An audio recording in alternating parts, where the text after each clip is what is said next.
지금 이 TV를 보고 계신 시청자 여러분은 상당히 식사하시고도 좀 허기진 시간이 아닌가 싶습니다. 제가 죄송하게 또 붕어빵 얘기, 맛있는 붕어빵 얘기를 꺼냈는데요.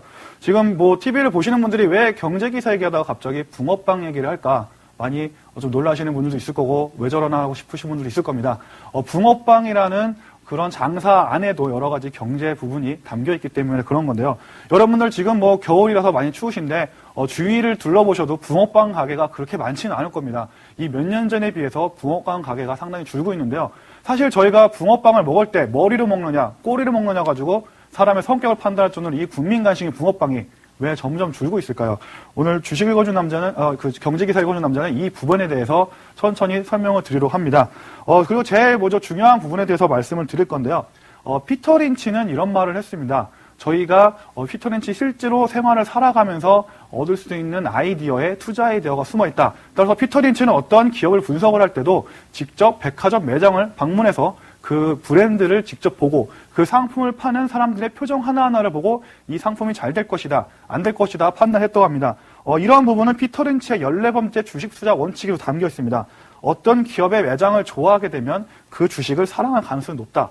이것이 의미하는 점은 하다못해 우리가 길에서 없어지고 있는 붕어빵이 장사가 없어지는 그런 현상을 보고도 주식과 연결시킬 수가 있고 또 다른 경제적인 현상들을 여러분들이 하나씩 가져갈 수 있다는 부분입니다. 따라서 이런 부분에 대해서 제가 하나하나 3가지 요인에 대해서 짚어보고자 합니다.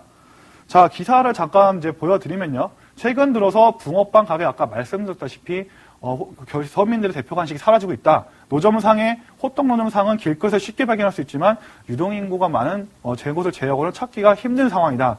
여러 가지 이유가 있겠지만 사실 뭐 여기에 대한 부분 제가 이따 말씀드린 이상 고온 현상이라든지 재료비 상승 그리고 또 한 가지 최근 뭐 클린 서울을 대표로 하는 단속 부분 여러 가지가 있어서 복합적인 효과를 냈다고 볼 수가 있겠는데요. 여기 하나하나에 여러분들 보실지 모르겠지만 경제 원리가 숨어 있습니다. 오늘 이 코너를 통해서 하나하나 짚어드리자 합니다. 자, 크게 세 가지 경제 원리를 저희가 찾을 수가 있습니다. 자, 첫 번째는 뭐 결과적인 얘기겠지만 그 붕어빵 장사를 통해서 대체제라는 개념을 여러분들이 명확하게 인식하실 수가 있을 거고요. 두 번째, 세 번째는 붕어빵 장사가 없어지게 된 원인에 대한 부분입니다. 두 번째, 원재료값 상승에 대한 붕어빵 업종성대 감소. 세 번째는 이상기온 현상에 파생되는 이유이기 때문에 붕어빵 업종이 사라지고 있다. 이 3가지에 대해서 말씀을 드릴 겁니다. 먼저 첫 번째, 경쟁 대체제의 수요 증가. 이건 또 무슨 소리냐? 여러분들 그 붕어빵이 하나에 얼마 정도 하죠? 하나에 보통 한 300원 정도 할 겁니다. 보통 3개 묶어서 1,000원어치 파는데 저같이 등치가 큰 사람들은 1,000원어치 가지고 안 되죠. 사실 이 부분이 여러분들 그 붕어빵 대신에 비슷한 가격으로 먹을 수 있는 게 바로 뭡니까? 편의점에 있는 바로 따끈따끈한 호빵입니다. 최근 들어서 붕어빵이 길거리에서 사라지자 호빵의 수요가 기하급수적으로 증가하면서 삼립식품이라는 주가가 계속해서 폭등하는 현상이 나오고 있습니다. 여러분들이 요즘 들어서 왜 겨울만 되던 팔리는 호빵이 갑자기 왜 수요가 늘었고 왜 삼립식품 주가가 올라갈까 의아하신 분들이 많았지만 이 하다못해 이 붕어빵 장사가 없어지는 영향 자체가 대체제 효과를 낳았다는 부분입니다. 자, 대체제 효과는 어떤 것이냐? 여러분들이 다 뭐 경제학을 전공하신 분들은 잘 아시겠지만 대체제란 경제학에서 어느 한 재화가 다른 재화와 비슷한 유용성을 가지고 있기 때문에 한 재화의 수요가 줄어들게 되면 다른 재화의 수요가 줄어들게 되는 서로 대체 관계에 있는 재화를 의미한다. 이렇게 말을 합니다. 한마디로 하나의 물건이 있을 때 다른 물건의 수요로 옮겨갈 수 있는 부분을 대체재라고 표현한다고 할 수 있는데요. 저희 시장의 가장 기본적인 예를 살펴보면 삼성전자의 갤럭시 S 핸드폰과 그리고 아이폰을 들 수가 있겠습니다. 실질적으로 이 2가지 스마트폰 수요자에 대한 대체는 분명히 존재하는데 최근 들어서 아이폰이 뭐 호주에서 폐소하고 승소하는 것에 따라서 삼성전자 저가가 움직이고 아이폰 5가 출시에 실패하면서 최근 삼성전자가 100만 원을 넘어가는 이런 대체제 관계에 있다고 말씀드릴 수가 있겠습니다. 그리고 여러분은 또 테마주 좋아하시는 분들 많이 계실 텐데요.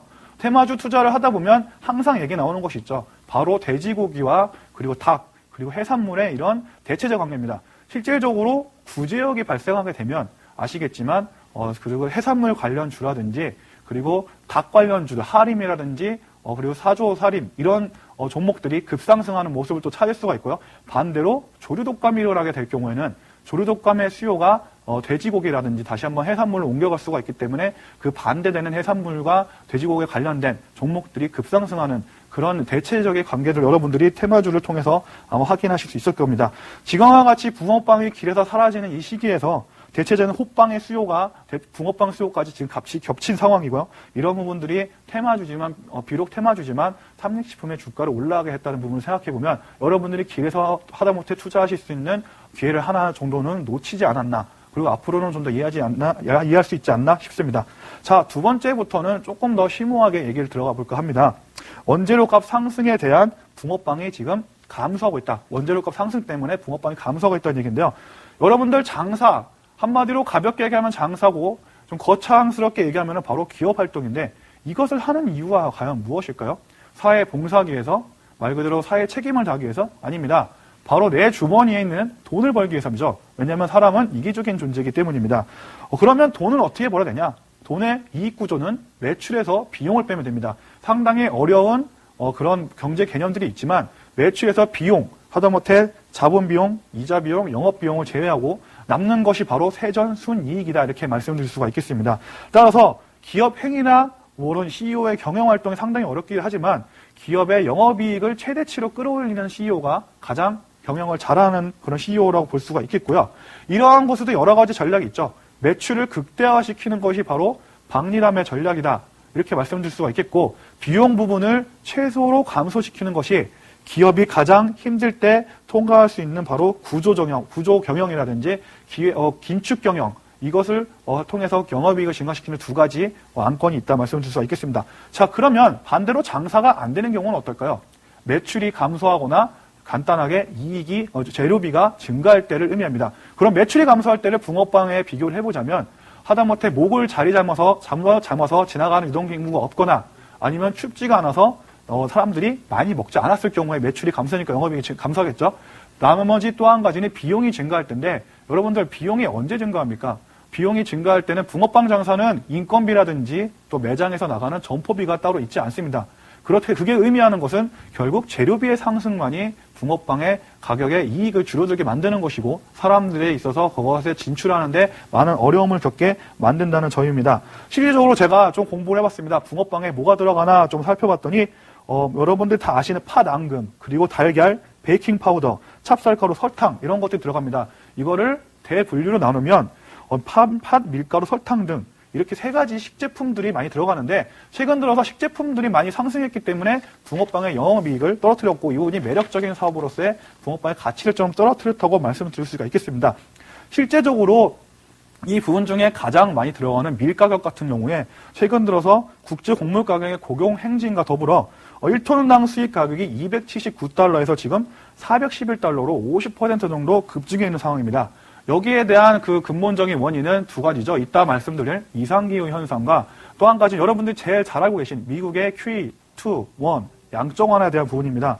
실질적으로 양적 완화를 간단하게 표현하면 미국이 자신들의 빚을 이머징 국가의 물가 상승이라는 불순물로 떠넘기는 과정을 의미를 합니다. 실질적으로 미국의 재정 적자는 또 엄청난 액수인데요. 이 부분을 상쇄하기 위해서 두 가지 부분이 있죠. 여러분들 빚을 갚으려면 어떻게 됩니까? 직접 내가 돈을 벌어서 빚을 갚거나 또 한 가지는 화폐 가치를 계속 떨어뜨려서 부채 가치를 떨어뜨리는 부분이 있습니다.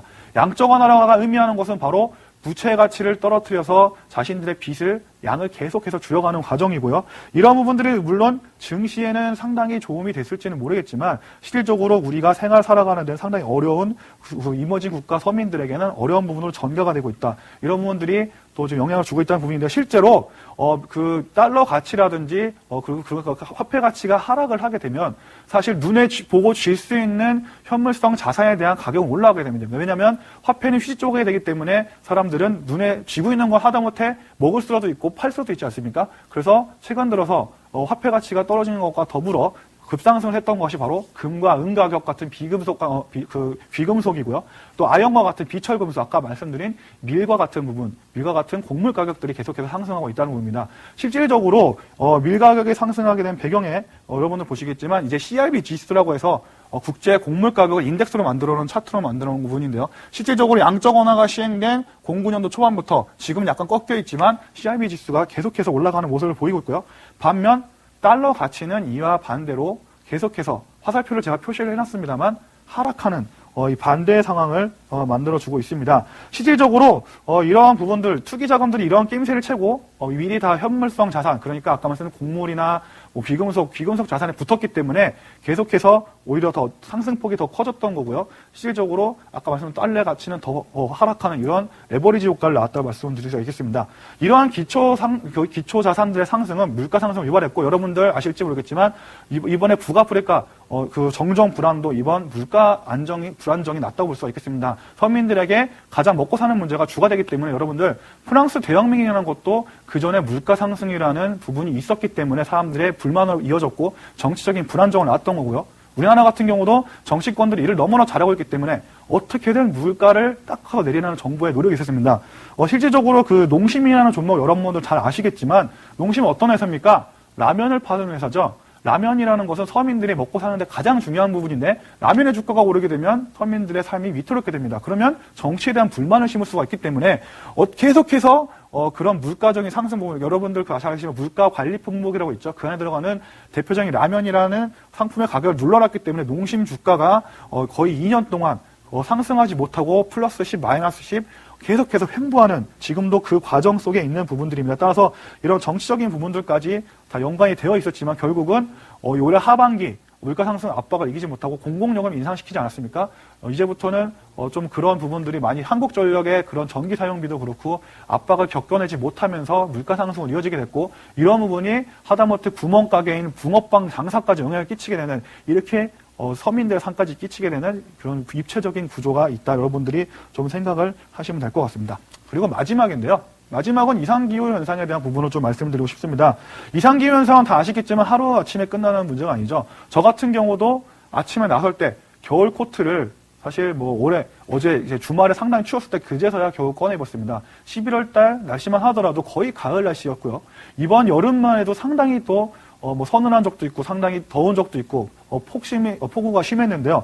이러한 부분들을 의미하는 거는 사실 기후 자체가 변화하고 있다는 부분입니다. 여러분들 이 기후가 변하게 된 가장 근본적인 원인이 뭡니까? 바로 온난화 현상이죠. 온난화 현상들은 여러분들 다 공부를 하셨겠지만 지구에 태양력 에너지가 내려와서 탄소라는 띠에 갇혔기 때문에 그 복사열에 다시 한번 갇혀서 그 안에 비닐하우스 효과를 낳는 것을 의미하고, 이것은 지표면의 지표면 그 온도의 상승을 의미합니다. 실질적으로 지구의 표면열은 1880년대부터 보시다시피 기록적인 상승을 보이고요. 실질적으로 이 빨갛게 표시되는 부분들이 이상기후 현상에 대해서 온난화로 지금 나타나고 있는, 기후적으로 반영되고 있는 나라들입니다. 우리나라 같은 경우도 아열대 기후에 들어가면서 실제로 볼 수 없는 열대 과일이라든지 열대 기후, 열대 식물들이 자라고 있다는 부분들을 생각해 볼 때 분명히 이것은 하루아침에 일어나는 문제는 아니고요. 여러분들 조금 더 작년을 한번 생각을 해보시면 배추값 폭등이 있지 않았습니까? 배추는 보통 서늘한 나라에서, 서늘한 환경에서 자랍니다. 근데 고랭지다 보니까 배추가 서늘한 환경에서 자라서 그 대관령이나 일대 가시면 배추밭이 상당히 많은데요. 작년만 하더라도 이런 이상 고온 현상들 때문에 배추 농사가 실패를 했고, 이 부분이 김장김치 폭등으로 지면서 서민들의 경제 활동에 상당히 안 좋은 영향을 끼쳤습니다. 제가 이 김치 얘기를 하는 이유는 아까 붕어빵의 원질은 밀 같은 경우에도 서늘한 환경에서 자라는 북부 식품이기 때문입니다. 밀 같은 경우는 전 세계적으로 지금 생산량이 이상 고온 현상에 의해서 계속해서 줄고 있는데요. 스탠포드와 콜롬비아 대학교가 공동 조사한 결과 1980년도부터 5% 이상의 밀 생산량이 줄었고, 이것은 지금 프랑스와 그리고 대표적인 생산국인 미국의 연간 생산량이 줄어든 양이다. 여기 보시면 미국이 엄청난 양의 6천만 톤의 생산하는데, 이것과 프랑스를 합친 것보다 더 많은 부분들이 30년 동안 밀의 생산량이 하락을 했습니다. 자, 그래서 여러분들 경제의 법칙이 있죠. 수요는 올라가는데 공급이 떨어지게 되면 가격은 폭등하게 됩니다. 최근 들어서 한 가지 또 염두를 해둬야 될 점은 중국과 인도의 경제 인구가 많아졌습니다. 그러면 경제 인구가 많아지면 씀씀이가 해퍼지기 때문에 그 음식물에 대한 부분이 서구화로 바뀌게 됩니다. 서구화가 된다는 얘기는 결국 뭡니까? 고기를 많이 먹는다는 얘기죠. 그리고 또 뭐죠? 빵이죠. 빵은 다 밀로 만들어집니다. 고기는 그러면 많이 생산하려면 축산업을 장려를 해야 되는데, 그러면 고기들은 뭘 먹습니까? 곡물을 먹죠. 사료로 만들어진 곡물을 먹습니다. 그러면 곡물에 대한 수요는 더 올라가게 될 것이고, 앞으로 말씀드렸다시피 붕어빵 장사가 점점 더 힘들어지는 이유는 이런 밀의 가격들이 앞서 말한 원리에 의해서 이상고온 현상과 그리고 또 아까 말씀 양적 완화 이런 부분들에 의해서 계속해서 올라가고 있기 때문에 앞으로 좀 더 여러분들이 보시기 힘들어질 것이고 날씨 자체가 추워지지 않았기 때문에 이런 부분들은 점점 더 붕어빵을 집에서 만들어 먹는 상황으로 갈 수밖에 없다. 이렇게 말씀드릴 수가 있겠습니다. 그래서 정리를 해보자면 자 그럼 여기서 얻을 수 있는 수단이 뭡니까?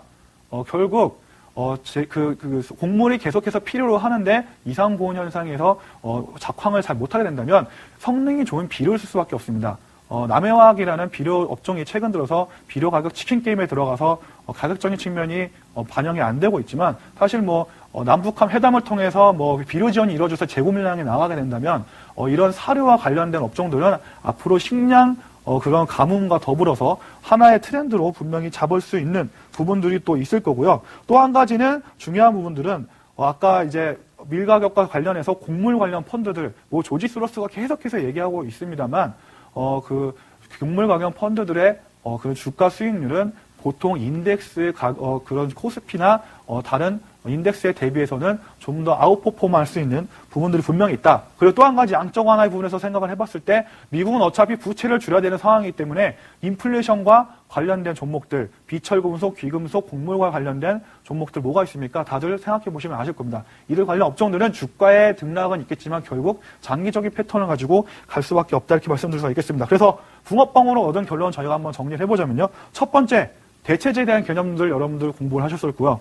두 번째는 아까 말씀드렸지만 붕어빵의 가격을 올리던 재료비에 올라갔던 가장 중요한 원인은 하나의 원인이 아니라 여러 가지 기후와 정책적인 면과 세계 경제와 여러 가지 면들이 복합적이기 때문에 하다못해 여러분들이 멋있는 애인과 또 아니면은 배우자분들과 마트에 가서 쇼핑을 하실 때 요즘 상추값이나 이렇게 가격이 매일 많이 올랐지? 그러면 적어도 이 정도는 얘기하실 수 있는 분이 되신다면 아마도 그런 멋있는 부분에 대해서 여러분들이 좀 더 가져가실 수 있을 것 같고요. 중요한 부분은 이러한 사소한 경제 기사를 가지고 작은 현상 하나에 귀를 기울이시고 관심을 가지신다면은 앞으로 주식 투자하실 때도 좀 더 많은 통찰력을 가져가실 수 있을 것 같아서 첫 번째 주제에 대해서는 제가 항상 이런 쪽으로 조금 앞으로 진행을 하고자 합니다. 그래서 첫 번째 주제에 대해서는 여기서 좀 마치고 정리를 하는 시간을 갖고요. 두 번째 주제로 넘어가도록 하겠습니다.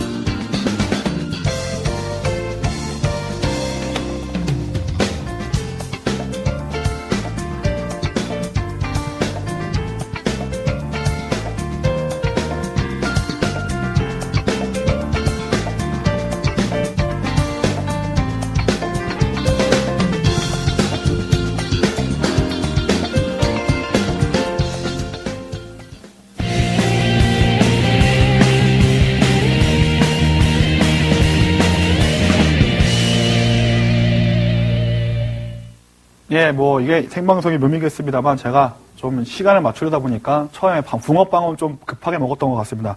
지금부터는 조금 천천히 가져가면서 좀 무거운 주제다 보니까 좀 말 속도를 늦춰서 천천히 얘기하는 시간을 갖도록 하겠고요. 제 말이 너무 빨랐다면은 다시 보기를 통해서 다시 한번 보신다면 좀 도움이 되지 않을까 싶습니다. 자, 두 번째는 이제 어떤 것이냐? 여기 보시다시피 미얀마 줄타기 외교에 대한 기사입니다. 여러분들 갑자기 무슨 미얀마에 대한 얘기를 하냐 하시겠지만 기사 내용을 좀 살펴보면서 어떤 부분에 대해서 제가 짚어드릴지를 간략하게 좀 말씀을 올리도록 하겠습니다. 자, 미얀마 기사 자체를 보면요. 실질적으로 미국 고위급 인사로는 처음만으로 50년 만에 클린턴 장관이 이제 그 미얀마 정부를 방문했다는 내용에 대한 부분입니다. 사실 국제사회가 전혀 관심이 없었던 미얀마를 방문한 거기 때문에 사실 미얀마 정부 관계자가 지금 얘기를 했지만 그냥 순수한 방문이 아니라 중국과 그리고 미국의 두 나라와의 우호적 관계 유지하는 것을 목적을 두고 있다고 했고 실질적으로 이 부분에 대해서 미국과 중국의 대립 관계이기 때문에 미국이 미얀마를 방문했다. 이런 부분에 대한 기사입니다. 자, 근데 미얀마가 있는데 왜 생뚱맞게 미국과 중국의 대립 관계에 대한 얘기가 나오게 될까요? 이 부분에 아까 잠깐 제목에 있었지만 줄타기 외교라는 부분들을 여러분들의 힌트를 좀 얻으시면 될 것 같습니다. 어느 한쪽에 치우친 게 아니라 미국과 중국을 서로 이용하겠다는 미얀마의 전략인데요. 그러면 이 배경에는 어떤 얘기들이 있는지 제가 좀 더 천천히 좀 풀어가는 시간을 갖도록 하겠습니다. 자, 미얀마 지도를 잠깐 준비를 했습니다. 사실 좀 연세가 있으신 시청자분들 같은 경우는 동남아 국가들을 많이 방문하셨겠지만 미얀마라는 나라는 아마 좀 방문하기 힘드셨을 겁니다. 뭐 옆에 있는 나라들만 하더라도 뭐 이렇게 캄보디아나 이런 나라만 해도 문화적인 유적지가 많기 때문에 방문하셨을 텐데 이 미얀마라는 나라는 도대체 어떤 나라냐? 바로 여기서 보셔서 아시겠지만 바로 인도, 반도 서북부에 위치한 나라라고 볼 수가 있겠습니다. 예전의 이름은 버마였을 거고요. 나이가 드시는 연세가 있으신 분들은 버마라는 이름이 더 친숙하실 수가 있습니다. 1962년 사회주의 혁명에 의해서 군사 정권이 독재를 가면서 버마라는 이름에서 1989년 미얀마라는 이름으로 바꿨습니다. 뭐 옛날에 이제 1980년대 초반에 아웅산 폭탄 테러 사건으로 인해서 좀 버마에 대한 국제적인 관심이 좀 쏠리는 걸 제외하고는 세계 경제나 역사에서 미얀마가 차지하는 부분은 상당히 작았다고 말씀을 드릴 수가 있겠습니다. 그런데 이 주위에 있는 아까 말씀드렸다시피 태국이나 뭐 여러 가지 인도, 뭐 인도네시아 같은 동남아시아 국가들을 두고 왜 굳이 미국이 50년 만에 그것도 지금의 타이밍에 미얀마를 방문했을까요? 여기에 바로 게오코스테보는 불편한 진실이 숨어 있습니다. 자, 제가 처음부터 좀 설명을 드리면요. 여러분들 그 중국의 대표적인 병법책이 뭐가 있습니까? 손자병법이라는 책이 있죠. 손자병법에 보면 이런 말이 있습니다. 나의 적의 적은 바로 친구다. 그것이 의미하는 것이 무엇이냐면 중국과 바로 동남아 관계의 바로 부분에서 저희가 힌트를 찾을 수가 있습니다. 중국과 동남아 관계는 어떤 나라냐? 저희가 잘 아는 삼국지 시대 제갈공명 다 아시죠? 제갈공명이 총나라 군사를 끌고 번진이라는 곳을, 남만이라는 곳을 점령하는 과정이 나옵니다. 거기에 대한 얘기들이 여러 가지 뭐 이야기가 되고 있지만 그러면 그 아까 말씀드린 남만이라는 곳은 과연 어디냐? 남쪽 오랑캐를 의미하는 말로써 동남아 지역을 의미를 합니다. 한마디로 중국의 일개 책사가 동남아 지역을 정벌을 했다. 이런 부분을 통해서 여러분들이 쉽게 접근하실 수가 있는데요. 이런 부분은 중국의 통일왕조가 그 후에 들어오고 나서도 계속 반복됩니다. 뭐 당나라나 송나라나 명나라 같은 통일왕조가 올 때마다 동남아를 한번 지역 정리를 한번 싹 해주죠. 자, 그렇다 보니까 동남아 국가는 거부를 하겠습니다만 결국 중국의 문화권 안에서 계속 왔었고요. 이러한 역사적인 감정이 지금도 많이 녹아있기 때문에 태국도 그렇고 여러 가지 동남아 국가들과 함께 더불어서 계속해서 지금 감정적인 부분들이 많이 얽매있고 국토 분쟁이라든지 영토 분쟁이라는 부분들이 계속해서 지금 불만적인 속도가 나오고 있다는 부분입니다. 자, 여기서 아마 눈치가 빠르신 분들은 대충 감을 잡으셨을 겁니다. 중국의 가장 껄끄러운 부분인 중국의 적은 친구다. 한마디로 중국의 적인 동남아는 미국의 친구다라는 의미가 되겠죠. 미국이 그 중에서도 중국의 가장 뒤에서 핵심적인 지리적인 요충지를 차지하고 있는 미얀마와 평화적인 관계를 만듦으로써 중국의 뒤를 견제하려는 부분을 여러분들이 아마 캐치를 하실 수가 있을 겁니다. 사실 왜 이러한 부분들에 대해서 여러분들 이해를 하셨겠지만 왜 그게 작년이 될 수도 있고 20년 전이 될 수 있는데 왜 하필 지금 2011년 12월 달에 이런 일이 발생을 했을까요? 지금 와서 말씀을 드리나만 얼마 전에 여러분들 11월 말에 있었던 일 한번 떠올려 보시면 좋을 겁니다. 무슨 일이 있었습니까? 동아시아 정상회의가 있었습니다. 한마디로 동아시아 정상회의는 어떤 것이냐? 아시아 국가들이 서로 만나서 친분을 가지고 서로의 권력 관계를 확인하는 시기다. 이렇게 말씀드릴 수가 있겠는데요. 여기에 갑자기 미국이 끼어듭니다. 사실 이 동아시아라는 이름만, 정상회의라는 이름만 해서 여러분들이 잘 아시겠지만 미국이 왜 거기 굳이 참석을 하는지에 대해서 여러분들이 많이 의아해하실 건데요.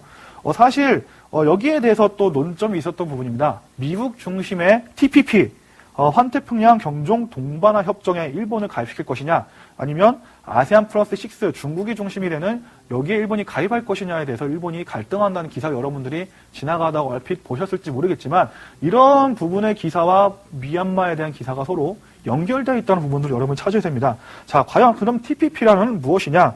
TPP는 아시아 태평양 지역의 경제 통합을 목적으로 2005년 6월 4개국으로 출범한 다정한 자유무역협정입니다. 2006년 1월까지 회원국의 관세를 철폐하고 서로 장벽을 철폐하는 것을 목적으로 가지고 있습니다. 근데 환태평양 경제 동반자 협정이면 뭐 아시아 국가가 말 그대로 들어가야 되는데 미국이 갑자기 뜬금없이 나서서 미국 주도하에 TPP 안에 있는 나라들을 지금 계속해서 넣고 있고요. 또 한 가지는 지금 관련된 아시아 플러스 6에 중국이 들어오면 서로 대립을 세우는 시기에 갑자기 미국이 미얀마를 방문했다. 이렇게 되면 어느 정도 이해가 가십니까? 서로 중국과 미국이 줄다리기 싸움을 하고 있을 때 중국의 적인 미얀마와 친해지면서 중국을 압박하는 겁니다. 자, 그러면 미국이 왜 이런 수를 쓸까요? 여러분들 역사에 관심이 많으신 분들은 잘 아시겠지만 보통 강대국이 초강대국이 되는 과정에서 바로 분명히 위기를 통해서 강대국이 됩니다. 미국 어떻게 강대국이 됐습니까? 1910년도 초반대에 1차 세계대전을 겪으면서 영국이 위기를 통해서 좌절하자 여기에 군수납품업을 되면서 위기를 먹고 성장을 했습니다. 그 시기에 대공황도 있었고 상당히 힘든 시기였습니다만 미국은 이를 극복을 하고 결론적으로 세계 초강국이 됐고요. 그 전의 역사를 좀 더 돌아가 보더라도 프랑스 1800년대 초반대에 어떤 인물이 있었죠? 불세출의 영웅 나폴레옹이라는 인물이 있었습니다. 나폴레옹이라는 인물이 전 세계를 지배하고 여러 가지 지배를 하고 할 때 유일하게 유럽에서 영국만 지배를 당하지 않았었죠.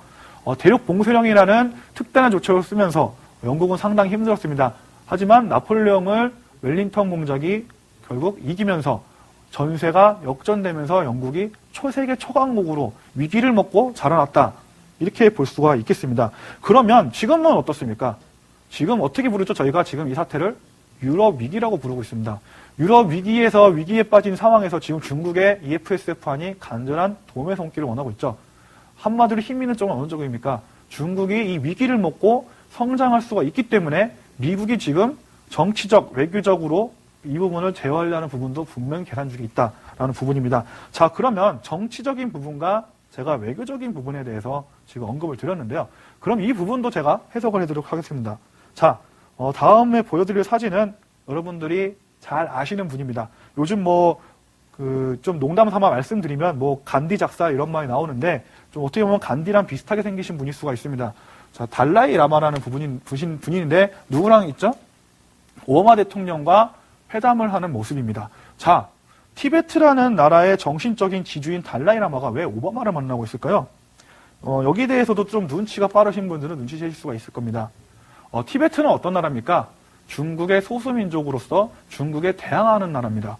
소수민족의 자치권을 계속해서 주장하고 있고 중국은 군대를 동원해서 이를 무력적으로 진압을 하고 있습니다. 자, 그러면 티베트의 달라이라마 그런 가장 소수민족의 중심이 될 수 있는 나라의 정치적인 지도자, 정신적인 지도자를 오바마는 왜 만났을까요?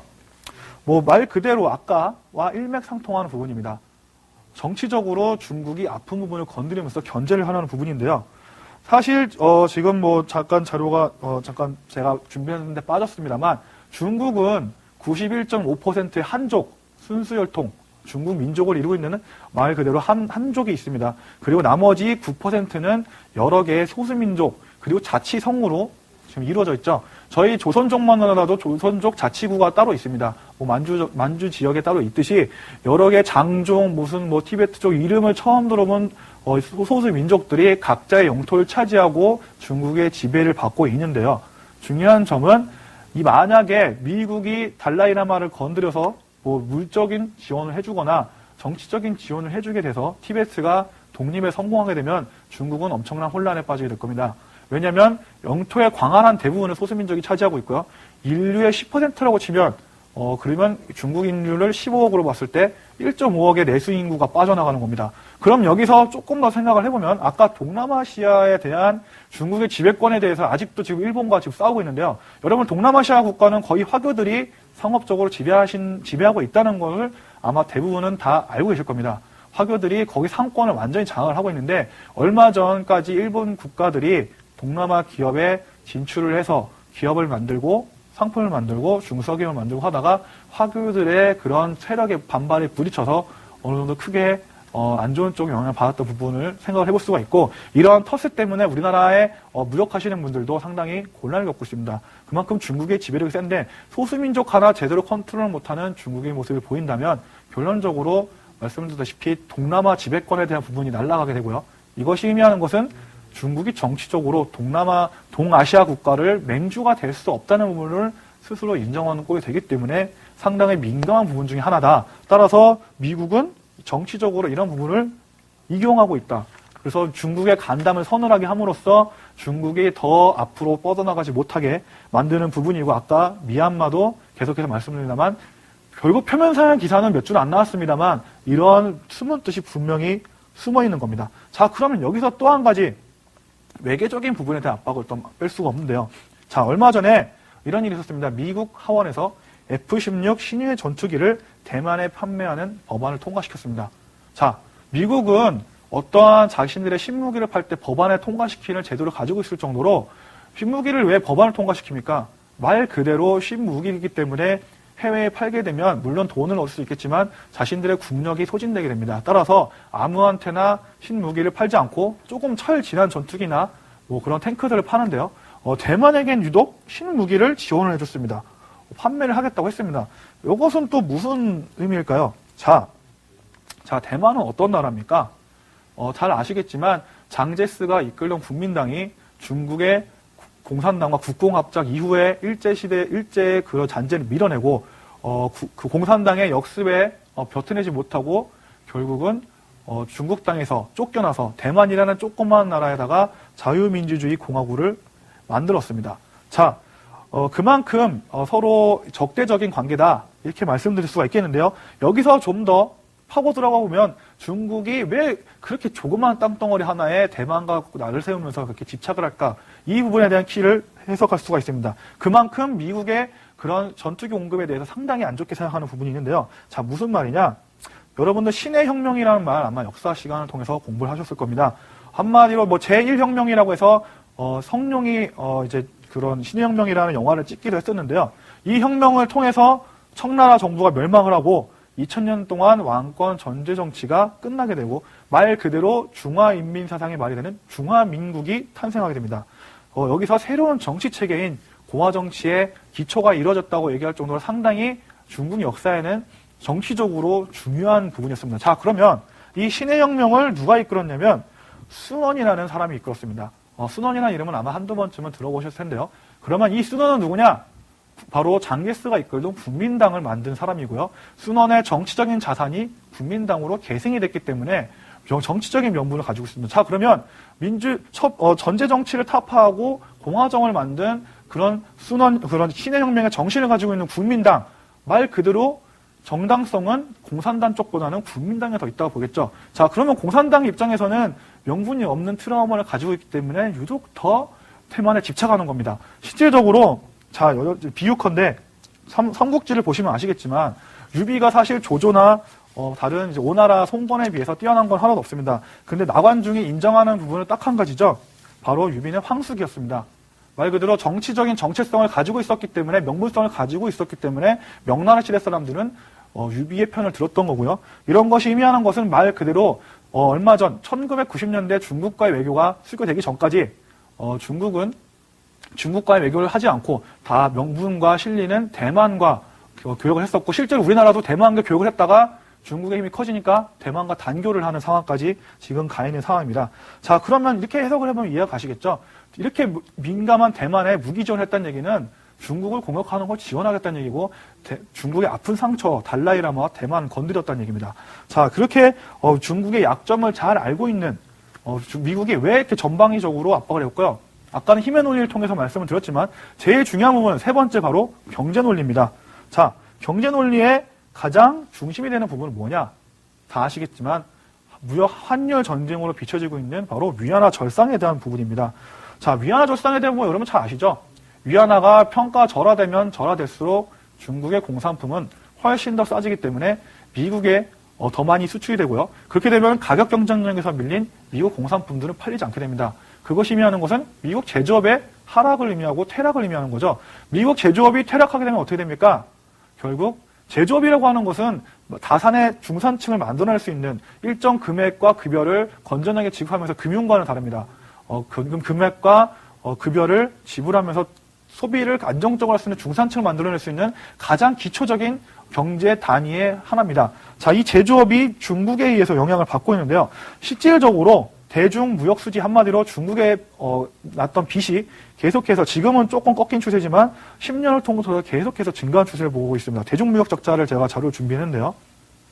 자, 비중으로 말씀을 드리겠습니다. 무역 적자, 미국 적자의 40% 이상이 바로 중국 쪽으로부터 적자가 납니다. 중국 쪽에서 40% 빚이 계속해서 발생하고 있다는 얘기입니다. 그만큼 제조업은 패퇴를 하고 있다는 얘기고요. 자, 이것이 의미하는 것은 무엇입니까? 정치적인 부분과 외교적인 압박을 통해서 경제적으로 자기가 손해보는 부분을 깡패처럼 다시 뜯어내겠다는 미국의 깡패 심리가 뒤에 숨어있다는 부분입니다. 자, 다음 기사를 보면 위안화 절상은 이제 말씀드렸다시피 계속해서 용인이 되는 부분이고요. 기사를 제가 또 한 가지를 준비를 했습니다. 오바마가 미 경제를 해결하기엔 임기가 부족하다 이런 말을 했고, 여기서 중요한 포인트가 있습니다. 실업률을 내년 대선 때까지 8% 낮출 수 있다고 장담을 했다. 자, 그러면 제가 잠깐 또 뜬금없는 말씀을 드리냐면, 왜 오바마 얘기를 말씀을 드리냐면, 왜 하필 8%를 얘기를 했을까요? 오바마는 다 아시다시피 내년에 연임을 앞두고 있죠. 자, 연임을 이어가기 위해서는 정치적인 부분이 그랬듯 서민들의 먹고 사는 문제를 해결해줘야 됩니다. 이런 부분들이 정치적으로 반영이 돼서 루즈벨트 대통령 이후에 50년 동안 실업률이 8% 이상이 넘었을 때 재선에 성공한 대통령은 단 한 명도 없습니다. 그렇기 때문에 8%라는 질문이 나왔고, 자신은 8% 밑으로 내릴 수 있다는 부분이 나왔었고요. 실질적으로 최근 실업률이 8.6% 내려간 부분도 분명히 이러한 정치적인 부분이 작용했을 거랍니다. 그러면 왜 갑자기 얘기가 나오느냐? 제조업과 연관이 있다는 부분을 말씀드리고 싶은데요. 제조업이 계속해서 하락하게 되면 실업률이 올라가게 될 것이고, 그러면 8% 밑으로 끌어낼 수 없게 됩니다. 이것이 의미하는 것은 오바마가 더 이상 정권을 연장할 수 없게 되는 상황이고요. 결국 거꾸로 얘기하면 중국을 협박해서 위안화 절상을 가져가게 되면 결국 오바마가 원하는 것들을 가져갈 수 있다라는 부분입니다. 자, 근데 어떻게 보면 지금 중국이 위안화 절상으로 협박을 당하고 위안화 절상이 되게 되면 수출 기업들이 손해를 보기 때문에 손해를 볼 것 같지만 꼭 그렇지만은 않은 게요. 여러분들 다 아시겠지만 중국은 지금 계속해서 내수 정책에 대해서 드라이브를 걸고 있습니다. 우리나라는 지금 인구가 5천만밖에 되지 않기 때문에 비통 국가가 내수로 혼자 자생을 하기 위해서는 2억 정도 이상의 인구가 필요합니다. 미국은 그것이 되는 부분이고요. 중국은 말할 것도 없죠. 15억의 인구가 있기 때문에 자기들끼리만 사고 팔고를 해도 충분히 먹고 살 수 있다는 얘기고, 수출 기업은 남의 나라에 영향을 많이 받지만 내수 국가는 세계 시장에 갑이 된다는 얘기죠. 미국이 왜 초강대국입니까?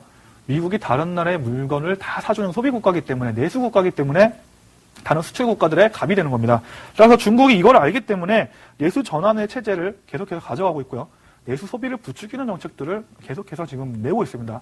그러면 위안화 절상은 수출에 도움이 되는 것이지 내수를 방해하는 부분은 분명히 아닙니다.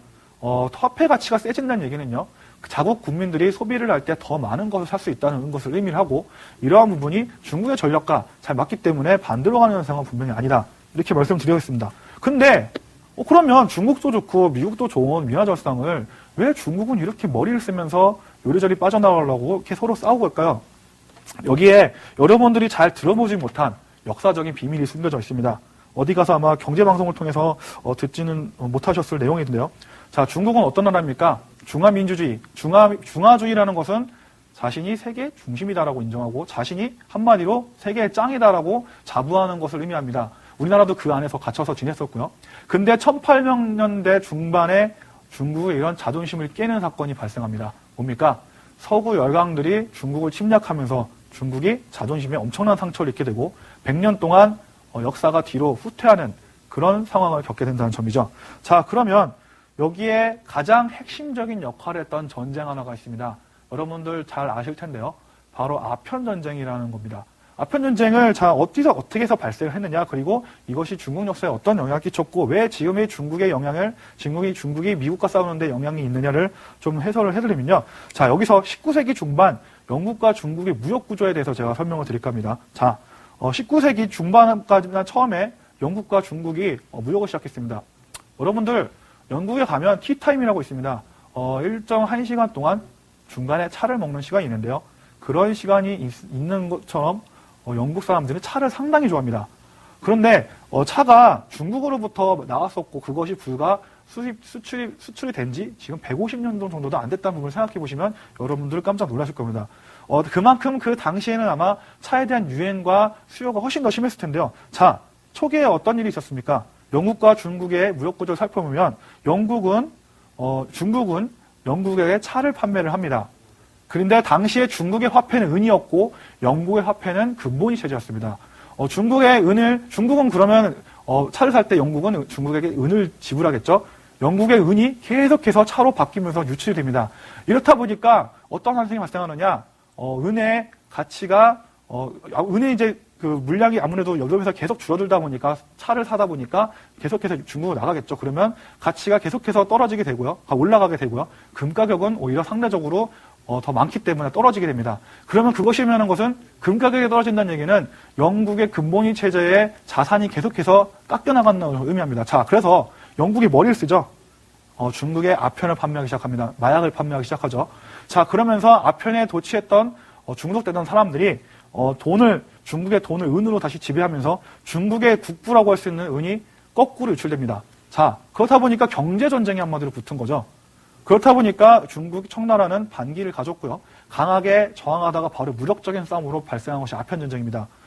이때 중국이 영국에게 무릎을 꿇으면서 중국은 은본위 체제를 포기하게 되고, 은본위 체제를 포기했다는 얘기는 그동안 갖고 있던 국가의 부가 송두리째 날아갔다는 얘기고요.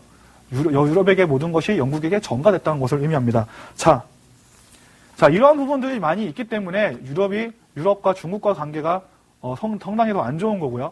지금 미국을 대처하는 데 있어서 중국은 이런 트라우마 안에 역사적인 교훈이 있기 때문에 상당히 좀 힘들어하는 상황입니다. 자, 그래서 HSBC라는 은행이 나오게 된 계기도 이러한 금융의 영국의 지배를 당하는 뼈아픈, 지금 영국이 또 홍콩을 100년쯤 반환을 했었지만 이런 분들 반영이 됐기 때문에 좋지 않은 상황입니다. 자, 근데 중국은 이렇게 준비를 했고 또 조심했기 때문에 최근 들어서 미국의 뒷덜미를 잡을 수 있는 무기를 가지고 있습니다. 자, 그것이 무엇이냐? 중국이 미국 채권을 엄청나게 보유하겠다는 점이죠. 단추 팔고 여러 가지 인형 눈 쑤셔서 팔아가지고 중국의 미국 채권을 엄청나게 많이 사들입니다. 실질적으로 미국이 갖고 있는 14% 이상의 그런 국채들을 중국이 가지고 있다는 얘기는 무엇이냐면 미국이 지금 전방위적으로 압박을 하고 있지만 경제적인 부분에서 아편전쟁을 통해서 그런 트라우마를 느꼈던 중국이 옛날부터 미리 전략적으로 준비를 했기 때문에 만약에 미국이 중국을 더 강하게 위협하게 되면 그냥 미국 채권을 시장에 쏟아내버리면 됩니다. 자, 그것이 의미하는 것은 여러분들이 다 아시겠지만 얼마 전에 무슨 일이 있었죠? 미국 채권 신용등급 하향이 되면서 시장에 혼란이 일어났죠. 그런데 시장의 10% 이상에 달하는 중국 채권이 나온다. 그러면 미국은 부도 상황으로 갈 수밖에 없습니다. 따라서 중국을 압박을 하겠지만 중국의 이런 여러 가지 고수적인 전략, 미리 100년 동안 연습했던 그러한 국력이 있기 때문에 중국을 상대하는 데는 어느 정도 애를 겪고 있고 중국도 이 부분을 분명히 알고 있다.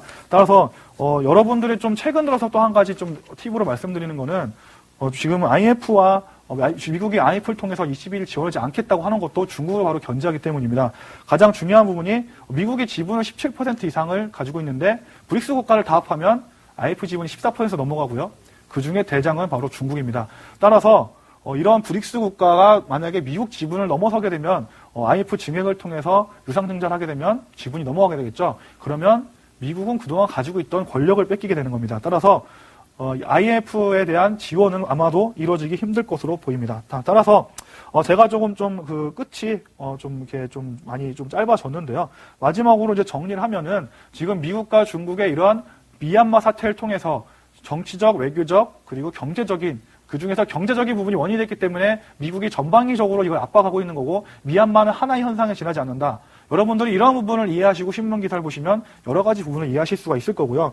중국과 미국이 다투는 얘기의 기사가 많이 있을수록 중국은 내수 정책에 대한 부분을 더 강력하게 드라이브를 걸고 있는 상황이라고 보시면 되고, 그리고 또한 오바마 대통령이나 차기 대통령들은 실업률을 낮추기 위해서 중국과 저렇게 싸우고 있구나.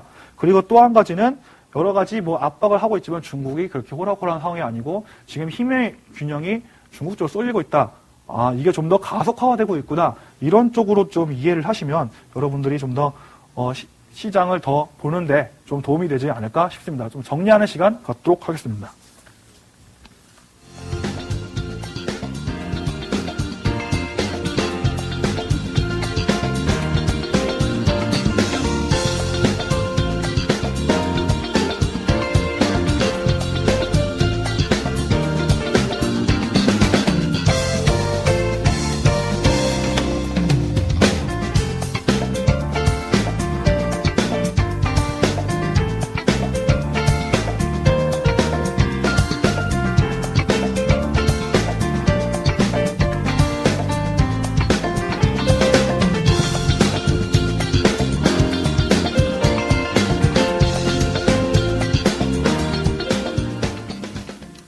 제가 짧은 시간 동안 좀 많은 것을 좀 전달해 드리려고 하다 보니까 내용이 조금 뒤죽박죽 되는 부분도 분명히 있을 겁니다.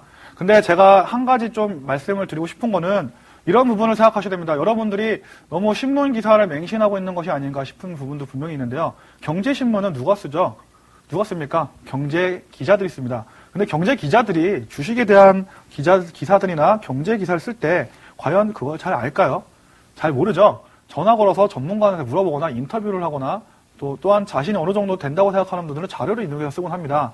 근데 기사화가 되면 여러분들이 대부분의 뉴스라는 부분에 공신력이 있기 때문에 이 부분들을 여과 없이 그냥 받아들이고 표면적으로만 이해하는 부분도 분명히 있습니다. 그래서 경제의 속성상 이러한 부분들이 구조적으로 있기 때문에 경제의 어떤 기사를 받아들였을 때는 이러한 의견도 있는 거고 저런 의견도 있는 거 부분을 입체적으로 좀 받아들이셔가지고 거기에 상상력과 창의력을 좀 더 보태신다면 그 기사들이 아마 거미줄처럼 얽혀 있는 걸 발견하실 겁니다. 아까 중국인 예를 들었지만 미얀마나 대만 문제, 그리고 환율 전쟁, 그리고 아까 말씀드린 위안화 절상에 대한 부분, 내수, 지금 모든 게 다 얽혀 있는 겁니다. 따라서 여러분들의 제가 이거 이제 앞으로 중점적으로 말씀드릴 부분은 이러한 상황들을 엮어서 하나의 큰 그림으로 앞으로 매주 월요일 날 이런 코너를 통해서 전달하게 될 때 마지막에 가서는 여러분들이 어느 정도 기사를 보실 때 여러 가지 창의력을 발휘할 수 있는 부분이 있었으면 좋겠고요.